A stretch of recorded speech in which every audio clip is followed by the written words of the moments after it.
I'd like to welcome Anastasia Khatuntseva from NMIS to talk about this project. Anna, welcome. Tell us something about the challenges that this project is aiming to resolve and what it's going to be used for. Yeah, sure. Thanks, Nick, for inviting me.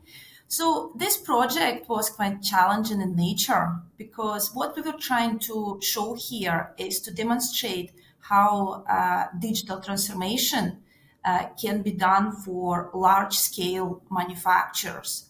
Because it's not that difficult to connect one, two, or five machines to the network. But if we are talking about hundreds of machines which are serving different purposes, this is when it becomes challenging. So, the first and main challenge we faced was the network expansion. Because NMIS is part of the university, we had some IT related restrictions that, for example, our network is not internet facing. And so it turned out that few manufacturers in the UK, they have similar issues to us. So that was quite important to showcase how we can overcome these challenges.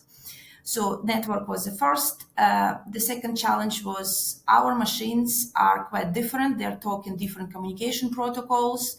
Some machines are new, some machines are old.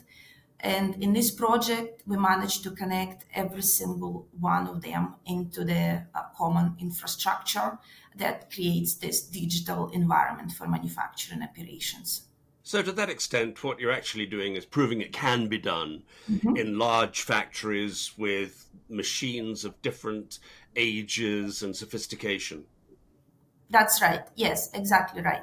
Let's talk about collaboration because collaboration, everybody talks about it as being the must-have for, it's more important than competition. But collaboration, you've pulled together a tremendous team, and getting them all to work together towards the same end must have been very challenging in itself. Yes, that's right. So it's challenging and at the same time, it's very beneficial because here at NMIS, we are vendor agnostic. So it's important for us that we can demonstrate different types of solutions. And in the future, we can, for example, disconnect one of the elements of the system and bring another element to it. And we are not restricted by one product or one solution. So this is quite a unique setup, I would say, but that what also makes our project unique because we can demonstrate pretty much any solution and we can apply any software to this project. So the main contractor that we worked with on this project was Booth Welsh. And also we worked with Expert Rule as well as Predator to deliver this project. As you can see, very wide team. Obviously, there were a few people from NMIS side working on the project. So yeah, that was challenging, very interesting, and definitely it was a huge success. Uh, you mentioned expert rule software, the artificial intelligence expert factory. What benefits did that extra layer of artificial intelligence bring to making the project hum? So in terms of expert rule software, we used this solution as a dashboarding. So what it means basically that how people interact with our solution. It was important for us that it's very straightforward, so we didn't spend a lot of time on training of the operators, our engineers, researchers into using this dashboard. So it looks good first of all, and also it's very quick. The response is very fast, and also it's very easy to understand. So that's where expert rule entered the project, and the dashboards look fantastic. Manufacturing in the UK is obviously feeling challenged at the moment, but it's also sensing that we have some great opportunities ahead of us.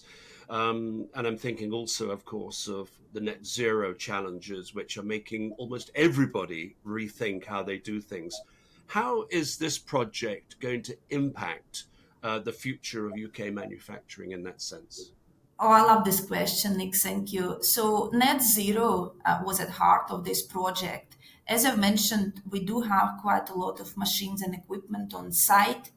And I also mentioned that all this equipment are different. So in terms of net zero, what we've done here, we've installed special devices, and these devices are different to every single machine, just to suit. These devices record real-time energy consumption of each device, and we can see this information in real time. So why is it important? So first of all, by using this information on real-time energy consumption, you can see when the machine is on, when the machine is off. I mean, it sounds simple, but when we started showing it to our clients, they were quite surprised that using low-cost sensors can actually help you in calculating machines utilization, for example. So you can plan your workload a little bit better by analyzing machines utilization. That can obviously bring down your carbon footprint. Another aspect here is we know energy consumption in real time, which means that we can analyze our patterns a little bit better, which means we can do something more targeted to reduce our carbon footprint.